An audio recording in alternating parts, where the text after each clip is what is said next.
Lionel Herbert Blythe was born in Philadelphia, Pennsylvania on April 28, 1878, but he would follow in the footsteps of his acting family and adopt the professional name of Lionel Barrymore.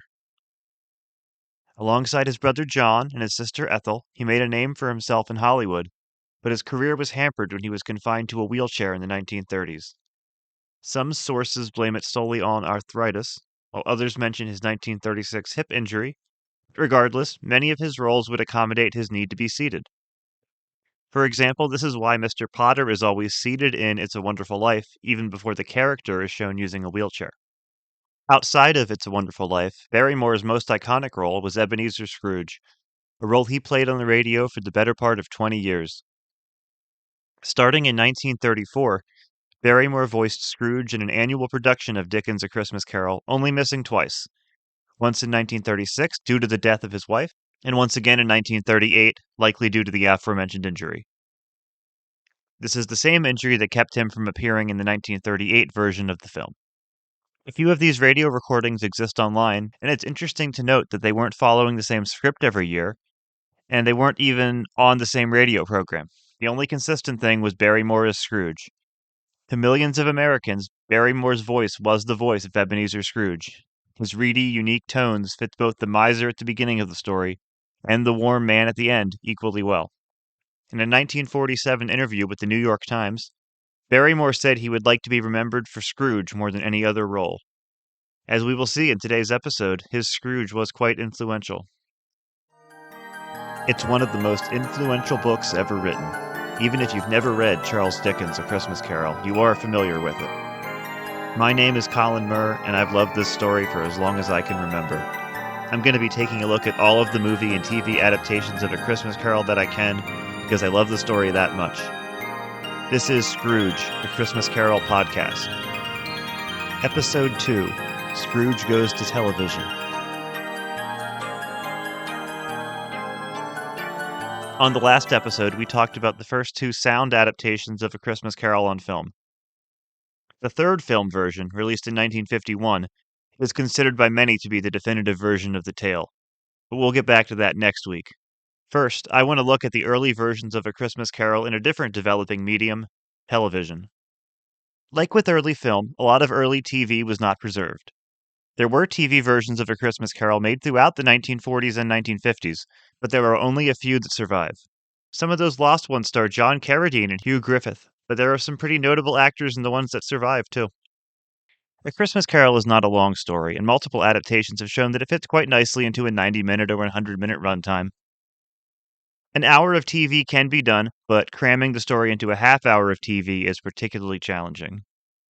The first TV version of the story known to exist is from 1949, and it feels like the screenwriter half remembered seeing a stage adaptation once and then double-checked nothing with the book. The first sign of this happens in literally the first second of the special. The title card appears on screen, and we see that the title is Charles Dickens' The Christmas Carol. It's a small thing, but when you put Dickens' name in there, there's no excuse to get the title wrong. The credits are also interminable. The special is only 25 minutes long, but the credits take up nearly 2 minutes at the beginning and then 2 more minutes at the end. The card that simply reads, as told by Vincent Price, is on screen for a solid 20 seconds. Somehow the title is not even the only thing the opening credits get wrong. They also misspell the name Ebenezer with an extra E. Not exactly a promising start. Unsurprisingly, the best thing about this special is Vincent Price. He lends his voice to the narration here, and he does a fantastic job. It is weird that we see him allegedly reading from a copy of A Christmas Carol while he is clearly reading a shortened version of the book's introduction, with sentences combined and words rearranged. He starts it by saying, To begin with, Jacob Marley was dead. There is no doubt about that. Why rewrite one of the most famous opening lines in all of fiction? Now, Price was probably too charismatic and charming to play the role of Ebenezer Scrooge. Oh, but I still would have liked to see him try, especially compared to what we get here. Scrooge is played by Taylor Holmes, an American character actor you may know from 40s and 50s films like Nightmare Alley, Father of the Bride, and Gentlemen Prefer Blondes, or as the voice of King Stephen in Disney's Sleeping Beauty. His performance as Scrooge is wildly over the top and caricatured, and it owes a considerable debt to Lionel Barrymore. Holmes is clearly attempting a Barrymore impression, as his Scrooge has that same reedy voice as Barrymore. For comparison, here's Barrymore as Scrooge. If I could work my will, every idiot who goes about with Merry Christmas on his lips would be boiled with his own pudding and buried with a stake of holly through his heart. He should. And here's Holmes. Every idiot that goes about with Merry Christmas on his lips should be boiled in his own pudding. Now, Uncle, I know you... Now, you keep Christmas in your own way, Fred, and I'll keep it in mine. While this was the voice Barrymore used more or less for all of his roles, it sounds ridiculous coming from Holmes, and the production values and storytelling aren't really helping him any. He also kind of sounds like Satan from that infamous Christmas movie where Santa and Satan face off. Yes, I promise, O priceless Prince of Hades, that by my many wiles I will finish off Santa forever, and see that the children commit terrible deeds and make Santa Claus angry. Unfortunately, one of the cuts this adaptation makes is the one I consider unforgivable. There are no charity workers. Look, not every adaptation needs the exact scene from the book where Scrooge turns down charity workers and says, "Are there no prisons? Are there no workhouses?"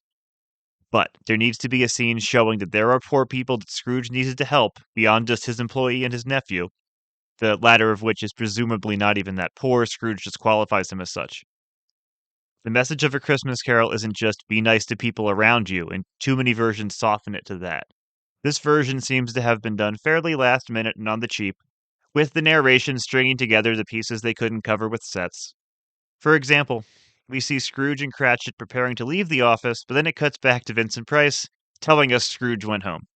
I mentioned in the last part that film versions almost always have the scene of Scrooge seeing Marley's face on the door knocker, but these early TV versions are an exception.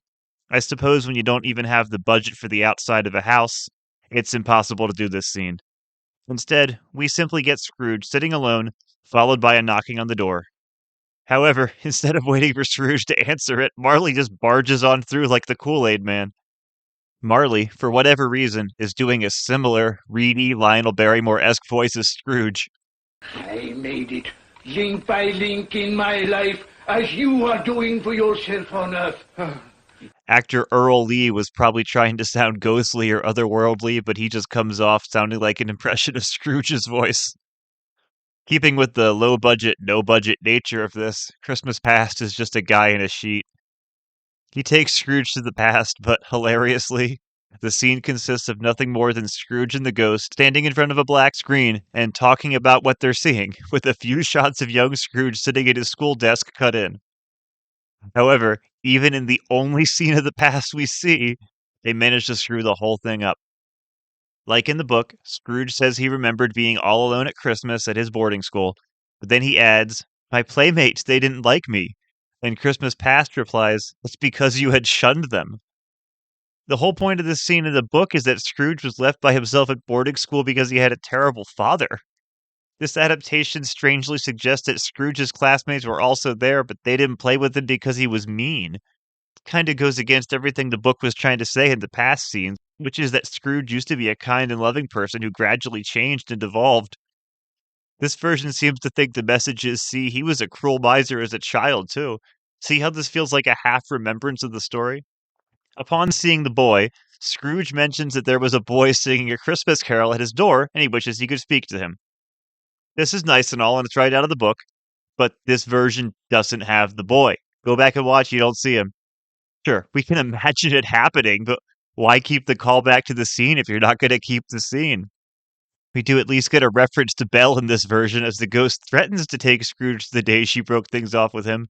But of course, they don't actually have the budget to do that, so we just get it in this passing reference. No, I really do love the escapist medium of cinema. And that's all for Christmas Past. See, that boy was mean, and you were engaged once. Real meaningful stuff. Even more, they keep Scrooge's line to Christmas Present from the book. "I went forth last night on compulsion, and I learned a lesson which is working now." What kind of lesson could be learned from those few minutes? There was no fezziwig, no fan, no bell beyond a passing mention. You saw that you had a bad childhood because you were mean to other children. Many of the actors in this are American, but they at least aim for something vaguely transatlantic, so it's not too noticeable. However, George James as the Ghost of Christmas Present sounds aggressively American, and it is distracting. I am the Ghost of Christmas Present. Look upon me. Unsurprisingly, Christmas Present only shows Scrooge the Cratchit family on Christmas. It plays as most versions of this scene do, with one interesting exception. Mrs. Cratchit scoffs at her husband's toast to Scrooge like in the book, but then it plays out much differently.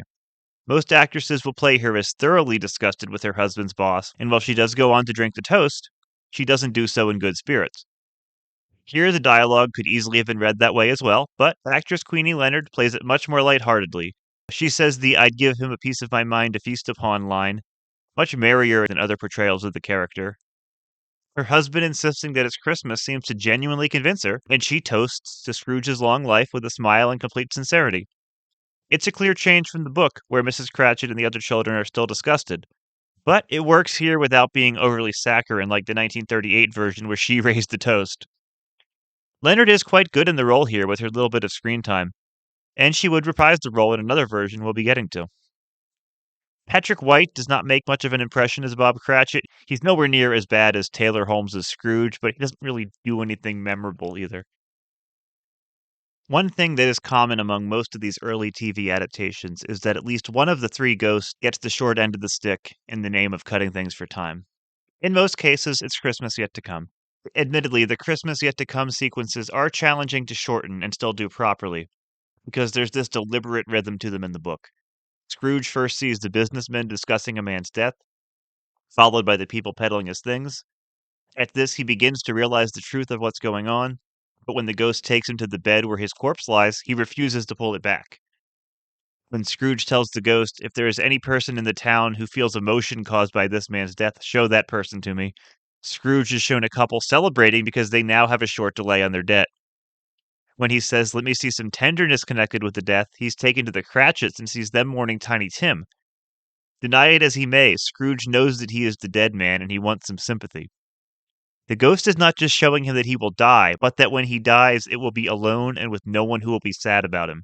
Even more so, there will be people who are happy about it.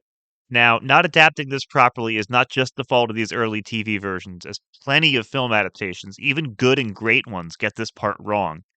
Still, these versions get it very wrong. The 1949 version depicts Christmas Yet to Come similarly to the book, but the part of the costume cut out so the actor can see kind of ruins the illusion. Again, this is really low budget. Now, at least they cast an actor with the creepy long fingers described in the book.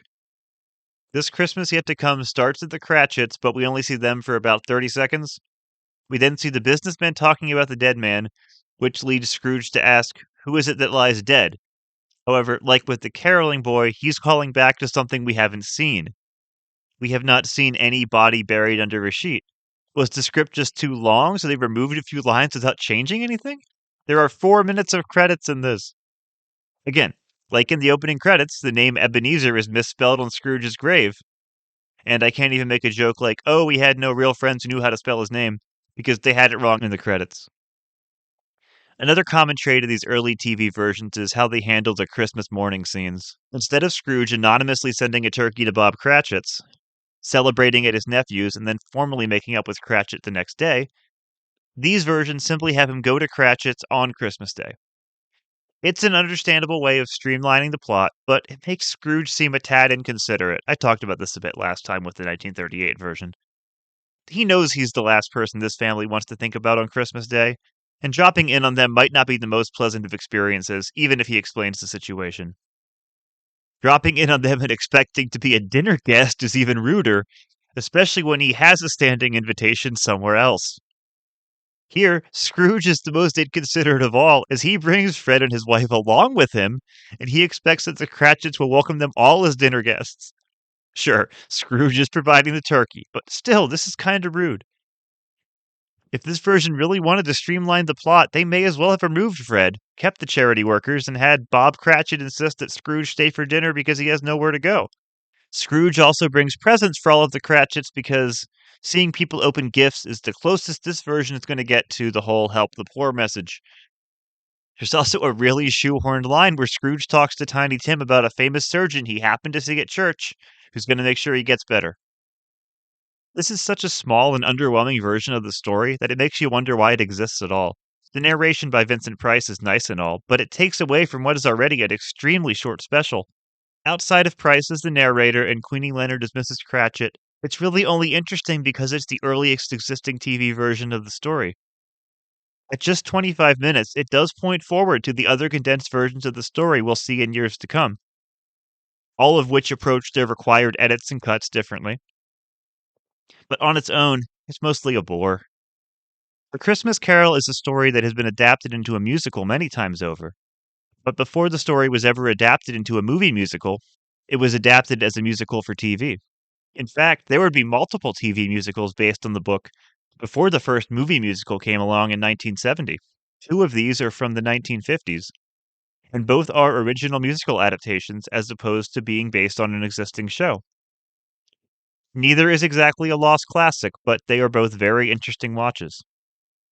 In 1954, the anthology series Shower of Stars aired A Christmas Carol, a 1-hour musical version of the story starring Oscar winner Fredric March as Scrooge and Basil Rathbone as Jacob Marley.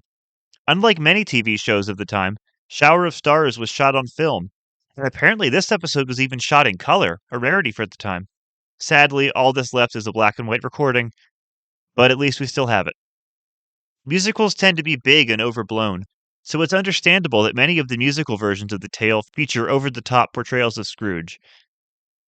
I do understand why this often happens in musicals, and we are not at the most egregious offender yet, but I'm still never going to like this kind of Scrooge as much as the subtly cold ones we get in other versions. Fredric March gives a very strange performance. Sometimes he has this Lionel Barrymore-esque voice. What's Christmas to you but a time for paying bills without enough money? Time when you find yourself a year older and no better off. And other times he uses a mellower one. There are even a few points where he completely loses any affectation whatsoever and just sounds like Fredric March. I've been having a nightmare. It is a very committed performance, which is no surprise for a transformative actor like March, but it just feels kind of wrong. He didn't really seem to have a grasp on what makes Scrooge tick or how he got where he is today. Which is probably fair, seeing as how the screenplay doesn't seem to really have one either. March also wears a ridiculous fake nose that is quite obvious, even on the grainy black and white footage we have today. This version does have a very promising opening. The film opens with the very atmospheric On This Darkest Day of Winter, with just a flute for accompaniment, and it feels right out of the 19th century. Carolers on the street sing the first two songs here, and using carolers to get some songs in sets the mood nicely. Now, the first one here is just a song about picking a Christmas tree, but it has a haunting melody and some nice imagery. The lyrics and adaptation were done by Maxwell Anderson, while all the music was done by the great Bernard Herrmann, so it's no surprise that the score is a major standout here. The 1954 version is also the first one we've talked about where roles are doubled up. This is a common practice in theater, especially in something like A Christmas Carol where there are many important characters to the story, even if there are only a handful of major players. Ray Middleton plays Scrooge's nephew Fred, as well as the Ghost of Christmas Present, and I have absolutely no idea what he's going for.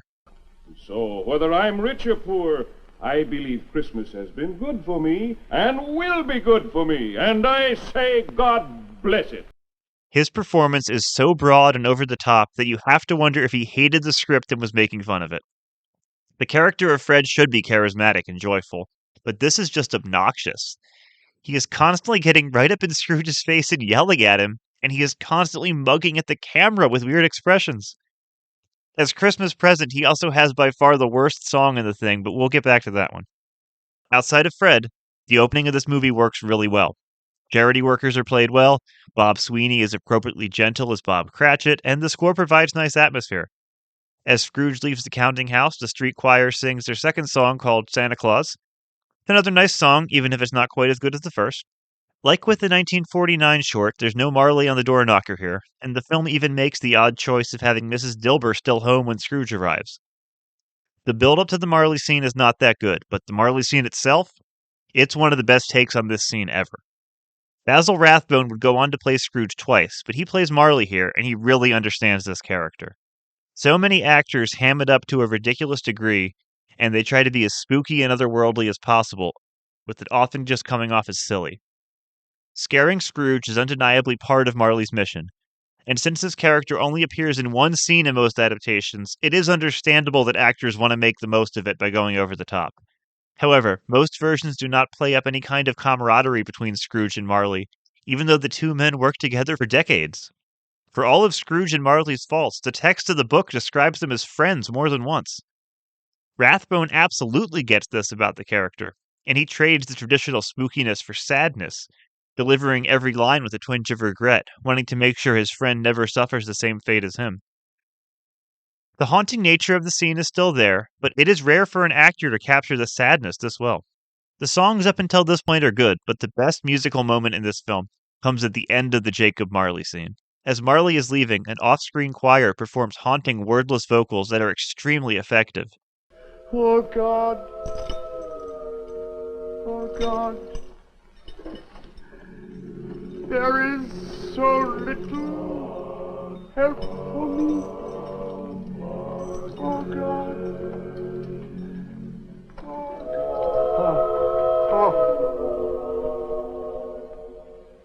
In fact, it sounds a lot like the eerie vocal choir at the end of the track Judas's death in Jesus Christ Superstar 16 years later.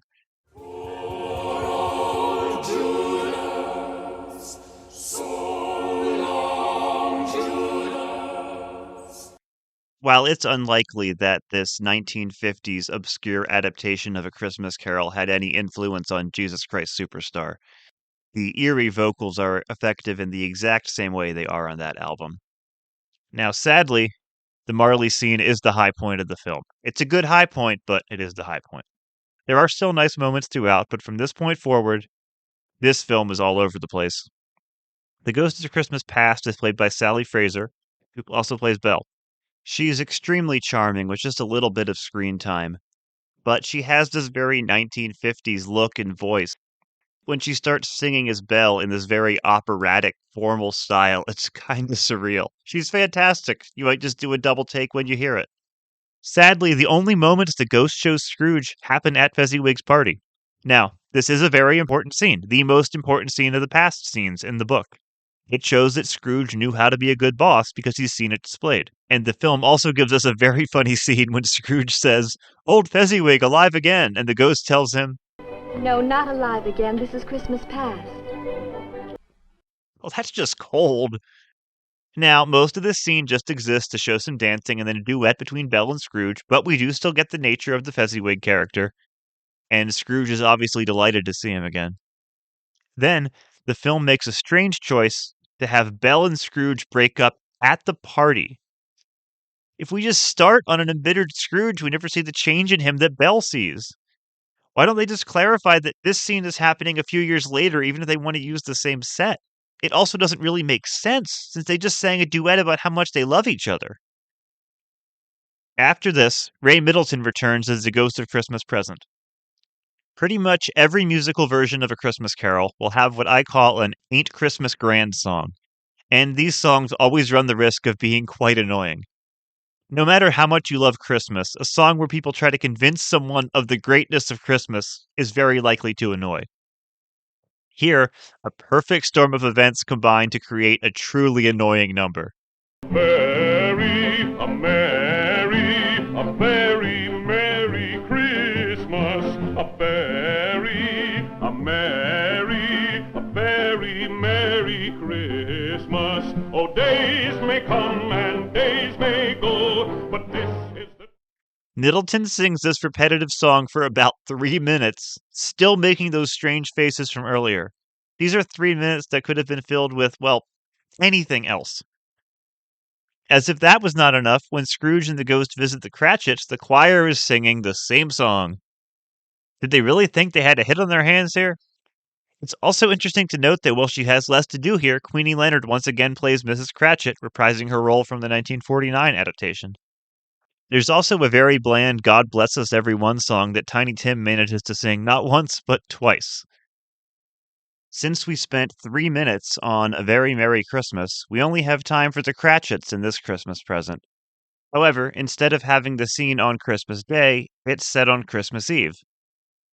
We even get a version of the guessing game that Fred plays in the book, which is basically a joke round of 20 questions where the answer is his Uncle Scrooge. It's some light teasing at Scrooge's expense, but Fred clearly doesn't mean any harm by it.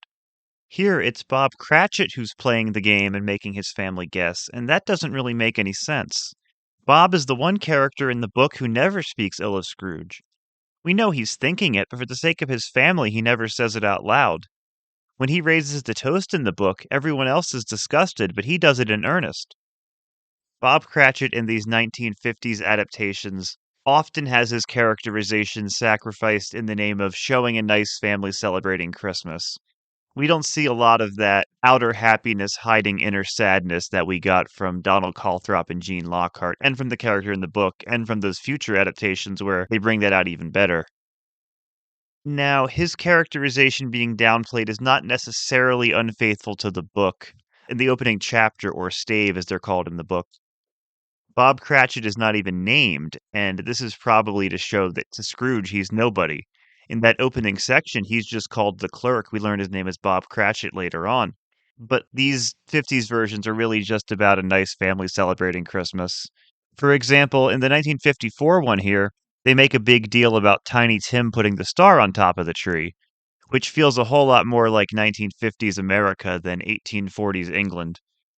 The scenes here feel more like an episode of Cratchit Knows Best. After Scrooge learns that Tiny Tim will not live unless things are changed, the ghost tells him to look within himself for the third spirit. He doesn't even repeat the lines about, then if he is to die, then let him do it and decrease the surplus population, one of the most powerful moments in the book when he starts repeating Scrooge's own words back to him. The Ghost of Christmas Yet to Come is a silent character in the book, so he's not exactly one for musical theater. But even with that in mind, the take the 1954 one has on the character is a bit strange. Scrooge sees a cawing mynah bird on the Cratchit's window, and that bird transports him to a graveyard where he sees the graves of himself and Tiny Tim. That's it. It takes 90 seconds. If this sounds lazy, it gets worse. Scrooge's grave only has the year 1843 on it, presumably the year he died. Tiny Tim's grave only has the words Tiny Tim written on it, just in case the audience didn't get it. No year, no last name, just Tiny Tim. Now, it's a nicely atmospheric scene, thanks again to Bernard Herrmann and that Jesus Christ Superstar-esque music in the background, but it's just so quick. There's no build-up to Scrooge being dead at all. Really think about this. All Scrooge has been shown is Fezziwig, Belle's breakup, the Cratchits, and the graveyard. It's just kind of picking and choosing some of the most famous scenes from the book without presenting a streamlined narrative. Why even show that Scrooge will die in this future at all? It mostly focuses on Tiny Tim anyway, so why not just have that be enough for him? It's strange that this version, which has such a fantastic opening, really only has the bare bones of the story after Marley. We even get more of A Very Merry Christmas on Christmas morning, just in case you forgot how that one went. Scrooge drops by Fred's and says he'll be back. He stops by his office and puts some holly on the sign, and then he drops in on the Cratchits unannounced. Sure, he's bringing a turkey, but it's still extremely rude. Then, as Tiny Tim sings his song, the camera just stays on Scrooge's face. His expression kind of changes occasionally, but it's not like he's Bob Hoskins in The Long Good Friday. It's just long and awkward. Kind of like the 1935 film, stuff that's good in this version is really good. There's that wonderful atmosphere at the beginning, and the Marley scene is one of the best ever put to film. However, the stuff that doesn't work is laughable, particularly Ray Middleton. A generous take would be that he's playing it like a theater actor acting to the rafters. A less generous take is that he's just not trying.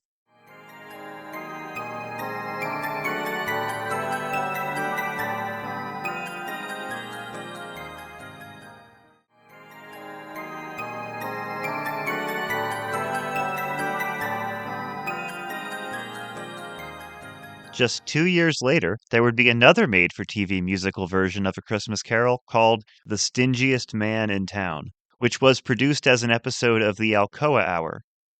This one was performed live, and despite the name of the show, it had a feature-length runtime of 80 minutes.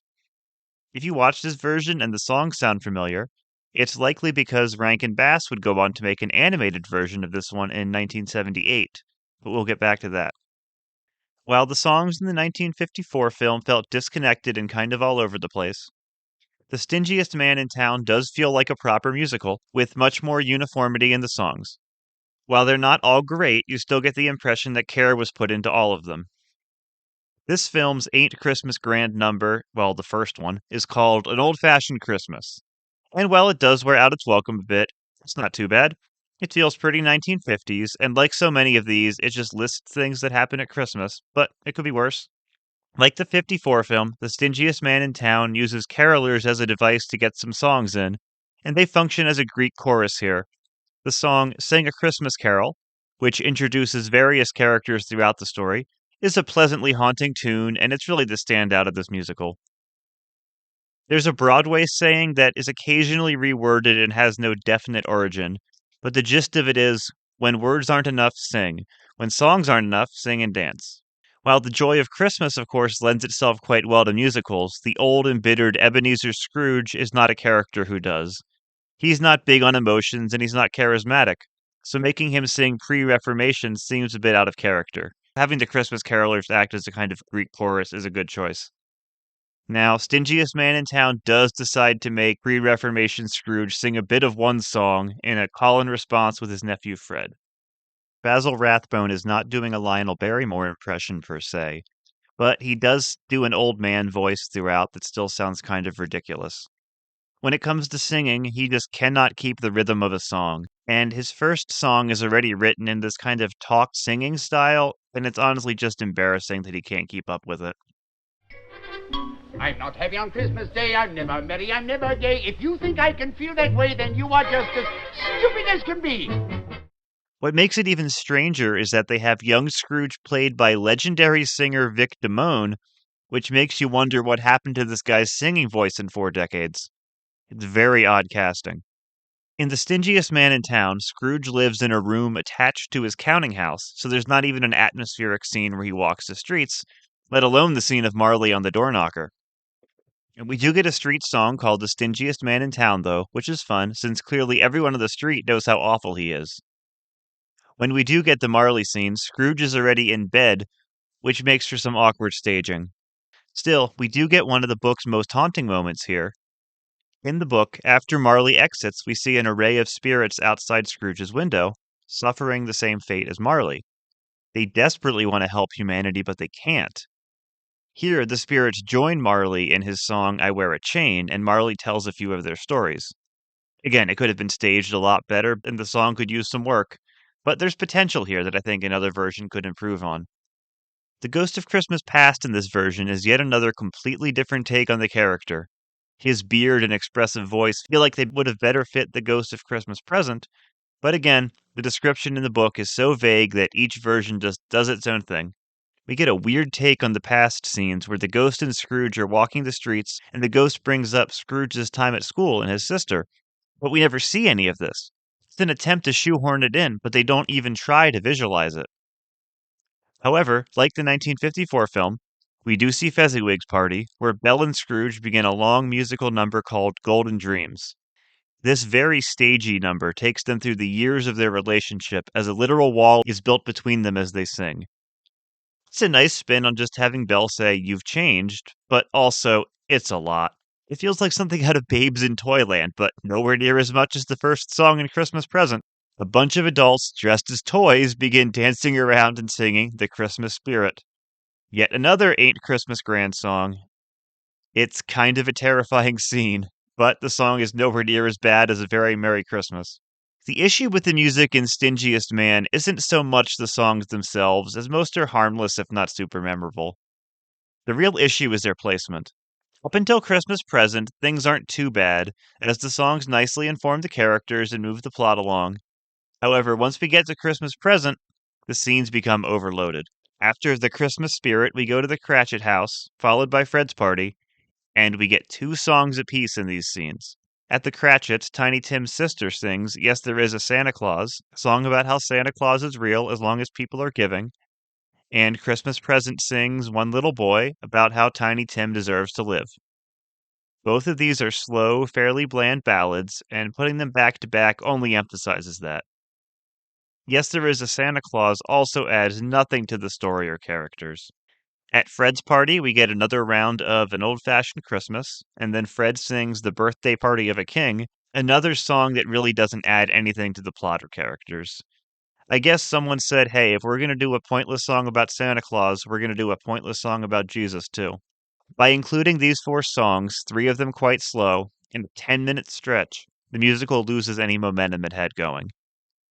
Because they're so slow and drawn out, we don't get much else from the Fred and Cratchit scenes either, so they really just drag the thing to a screeching halt. Like in the 1954 film, there's not much of a Christmas yet to come sequence either. It's not quite as brief as that last one, but the pacing is strange.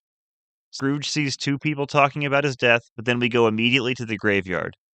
After Scrooge sees his grave, dancers come out and dance around the graveyard for 3 minutes. They're probably supposed to be demons of some kind, but the recording quality is so poor that it's hard to tell. No matter how effective the sequence is, though, it really just feels like a waste of time. Scrooge follows it by singing "Mankind Should Be My Business," and like before, Rathbone is not keeping the rhythm of the song, and it kind of ruins the emotion. He's not even a charmingly bad singer like we'll get with some Scrooges in the future, so it's just cringe-inducing. The Christmas morning scene plays much like the 1954 film, and they make sure to have Scrooge come to the Cratchits with a huge stack of presents because that's what's important.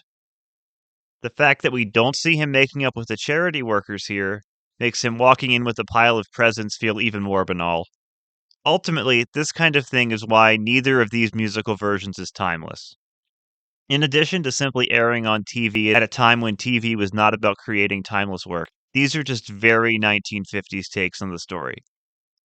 They're not set in the present day, but they try to downplay the darker aspects of the story in regards to poverty and tragedy in the name of trying to create a Christmassy feeling. It was the 50s, and they were trying to be family-friendly musicals that got kids excited to get presents.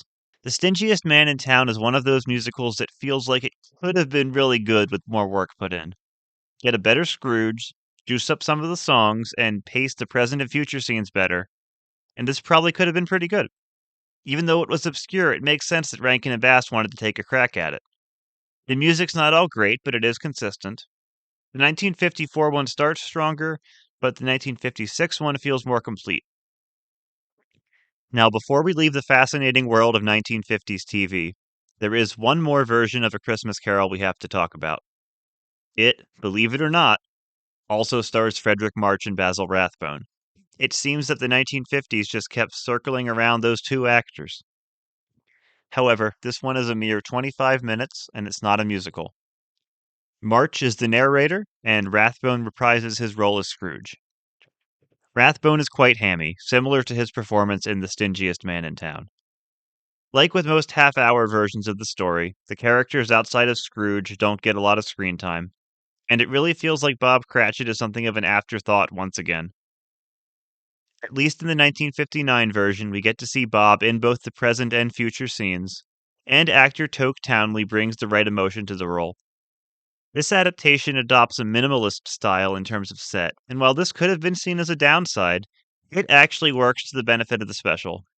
Instead of Scrooge having to walk between multiple sets with each ghost, everything happens with minimal props and a whole lot of smoke. This saves time in setting up various scenes, and it adds to the time travel nature of it all. Scrooge can't interact with these visions anyway, so really leaning in and playing them like visions lost in time is the smart move. It's extremely atmospheric, and it manages to get a whole lot into just 25 minutes. For example, in just 4 minutes of past, we see Scrooge and his sister at school, Scrooge at Fezziwig's, where he kisses Belle, and Belle breaking things off with Scrooge. Sure, we don't see all of Fezziwig's party, but we still get the gist of who he is. However, like in the 1938 film, the Ghost of Christmas Past lectures Scrooge about something instead of letting him come to the realization himself. Here, the ghost lectures to Scrooge about how great Fezziwig was. It wouldn't take any more time just to have Scrooge come to the realization. I don't know why they do this. Now, there are a few times when the audience can note where shortcuts have been made, and this version also does cut out the charity workers. This time around, it's Christmas Present who gets the short end of the stick, as he shows brief scenes of the Cratchits and Fred's party, but he does not get a chance to stand out at all. When Christmas Yet to Come appears, he's simply sitting in a chair. He fades into view at least, but it just kind of feels like he's been sitting there waiting for Scrooge.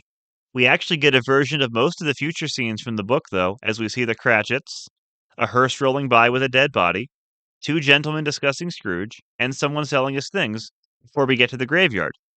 It's all out of order, and it's all about Scrooge simply discovering he's dead, but at least we get the scenes. Unlike most of the TV specials, the 1959 special has Scrooge go to Fred's on Christmas Day, and make up to Cratchit the next day. It's a small thing, but it makes Scrooge out to be a little more considerate. Overall, this is really just a speed run through the events of A Christmas Carol, but you could do a whole lot worse in 25 minutes, as we saw with the 1949 version. Rathbone is better than before simply on the virtue of not having to sing, and Fredric March is a good narrator. The smoky minimalist set is a really strong choice that makes this one unique. The pacing and choices made may also remind you of Mickey's Christmas Carol, which I'll be talking about in the future. Let's take a look at how these adaptations score on my adaptation scoreboard.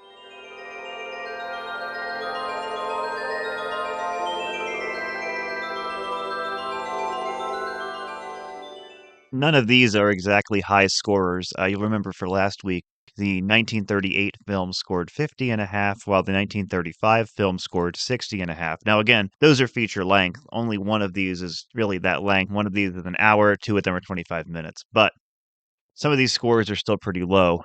The 1949 version scores just 29 points. It gets some weird half points for things they discuss but don't actually show on screen, such as Belle breaking up with Scrooge. It gets half a point for that because the ghost mentions it, but nothing is shown of it. And same with Scrooge going to church. He mentions being in church where he saw a famous surgeon, but we don't see it, so it gets half a point for that. Not a very faithful adaptation. Again, it feels like a half-remembered version of the story instead of actually the story itself. The 1954 version, despite its strengths, is actually our low scorer for this week and so far overall. It only scores 24 points, and that's mostly because it leaves out all of the future stuff except the graveyard. So that's why so much of that scoreboard gets no points. It doesn't have any real interesting notes where it leaves in something other versions leave out. It just leaves out a lot. Now, the 1956 version is interesting because it's the first version we've talked about that includes the wandering spirits. So that gets a point there. And it gets a 37 overall, which, again, not really that high. It leaves out a lot, but it's our high scorer for this week. Now, it's not the first sound version that had the wandering spirits because I skipped ahead a bit because I wanted to talk about these TV versions first. We're going to talk about the 1951 film next week, and that does have them. So that's really the first sound version to include them. But The Stingiest Man in Town is the first one we've talked about that has the wandering spirits. Interesting to see how different versions play that because it's, tough to do ghost effects well in the 1950s. So this one just has the ghosts right up there with Marley and their musical number. The 1959 version, despite its short length, actually scores almost just as high. It has a 36.5.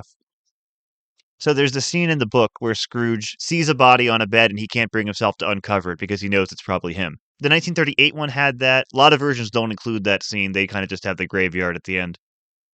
The 1959 one has a hearse roll by before they get to the graveyard, so that kind of counts as half, in my opinion, because it has the same gist of the scene if he doesn't want to know who's in that coffin.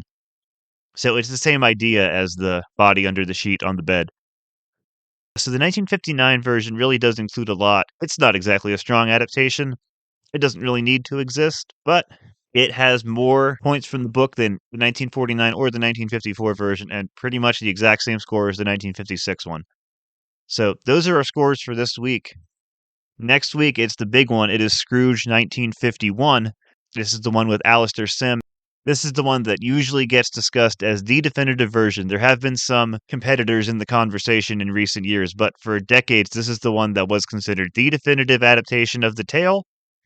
And we'll be talking about that one next week. Stick around for some notes on these 4 adaptations and some other things through this episode. And thank you for listening to Scrooge, A Christmas Carol podcast.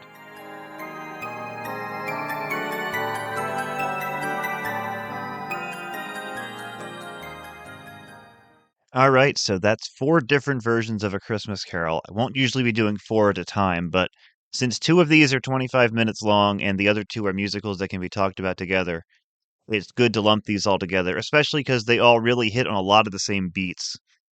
There's a lot of things that are kind of common themes through these, like lack of an interesting Bob Cratchit, or at least one ghost getting the short end of the stick, often multiple ghosts. And that's going to happen in 25-minute versions, but it's a shame that it happens in the musical versions too. But they really wanted that focus on, here's a nice family celebrating Christmas. And I get that. You're going for a TV special. You want to please your sponsors. But None of these end up feeling like all that faithful adaptations, and I don't even mean just in terms of plot. I can accept plot changes in the names of an interesting adaptation. There's plenty of great versions of this, including the one we're going to talk about next week, that don't just follow the plot of the book. So it's not just that. The ones here, they're just very, very much of their time. So Lionel Barrymore played Scrooge on the radio for a long, long time. He was iconic. He was a really interesting actor. If you've seen some of his movies outside of It's a Wonderful Life, you'll see like he often played, when he was older at least, these kind of mentor figures, really likable older guys, often like in Key Largo. He's really good in that, as Lauren Bacall's father-in-law. And in Duel in the Sun, which is a very strange movie from the 40s, he plays a much more kind of sinister, but not outright evil version of that kind of character as well. He often played, yeah, those kinds of grandfather figures.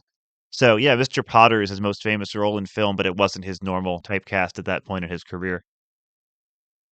The radio versions, especially the ones from the 1930s, they're very well done. The story takes some hits because it's only an hour of radio, and you can only do so much on radio with a story that's very visual in points, but it works. Barrymore's voice works really well for Scrooge. Listen to the ones he did with Orson Welles' Mercury Theater. The most famous version you'll hear is from the late 1930s. Leave some things out, and it is for radio, but a pretty decent version. Barrymore's voice is really good. You get Orson Welles' narration. I used to have that one on a CD. It was sold as just a repackaging of that broadcast, and that's the one that usually goes around as the most iconic one. There's another one when Lionel Barrymore had to sit out, I believe 1938, and Orson Welles plays Scrooge. So that's pretty interesting too if you like Orson Welles. And I think Joseph Cotton also appears in that one, which is cool. Barrymore would keep playing the role, but it wasn't with Orson Welles' production company anymore.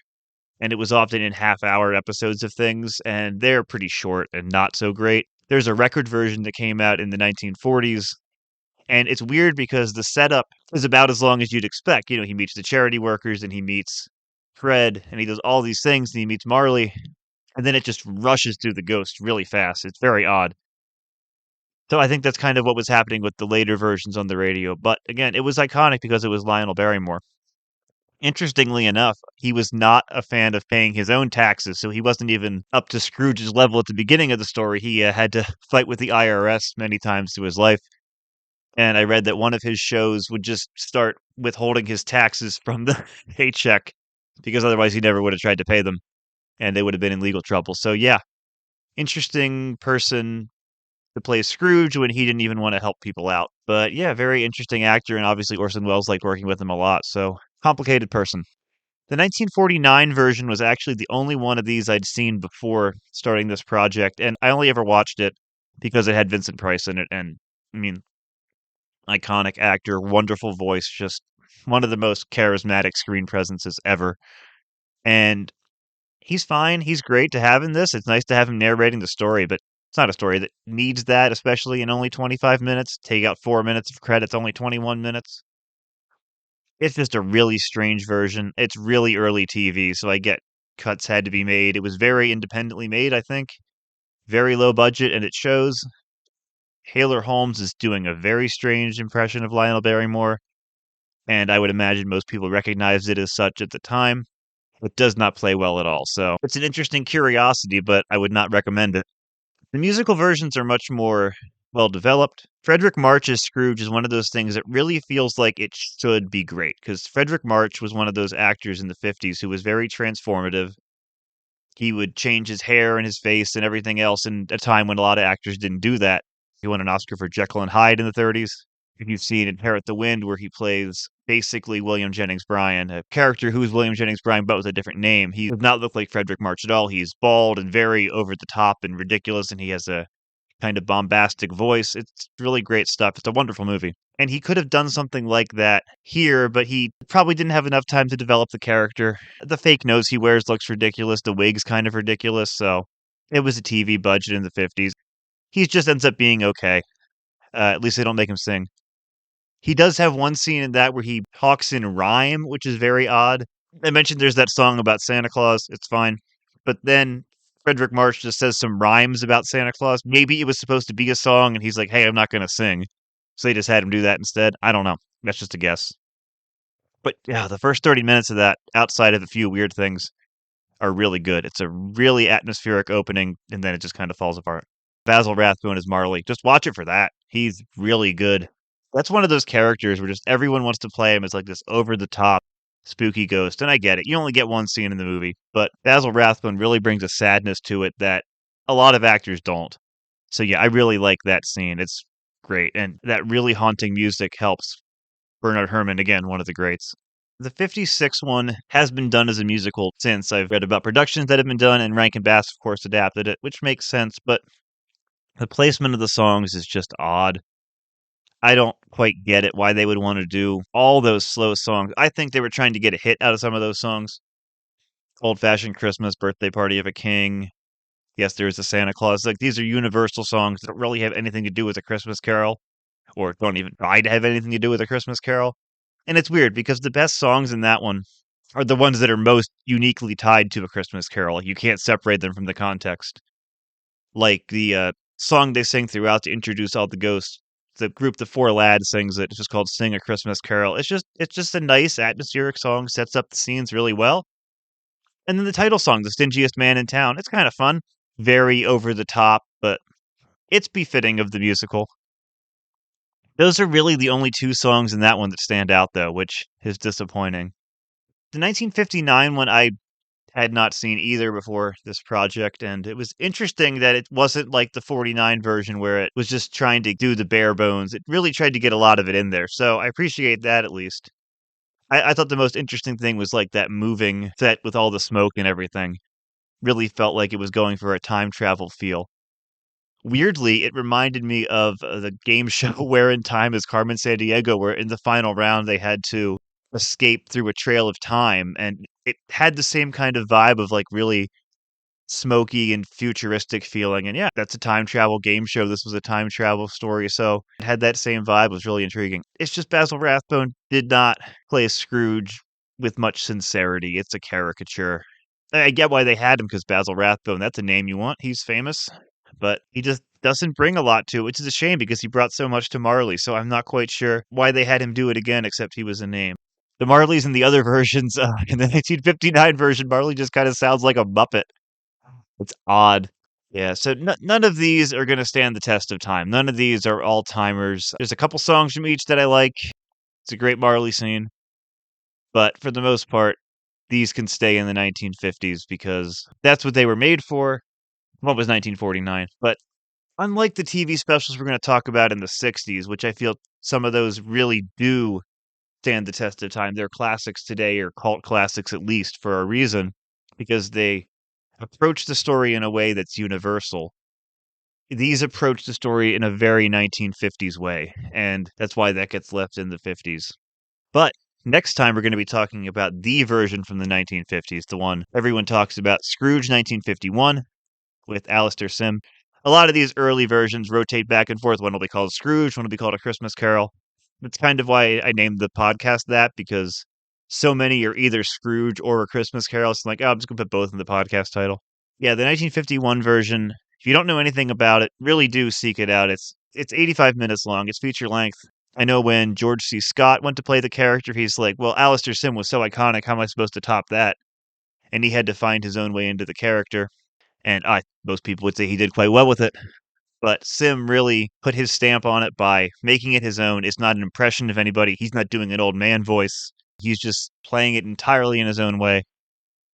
And it's one of the most iconic versions of the character. So anyway, that's next week. We'll talk about Scrooge 1951. It does warrant a whole episode. There's a lot to say about that movie. Thank you for listening to another episode of Scrooge, A Christmas Carol podcast. Scrooge, A Christmas Carol podcast is written, hosted, and edited by Collin Murr.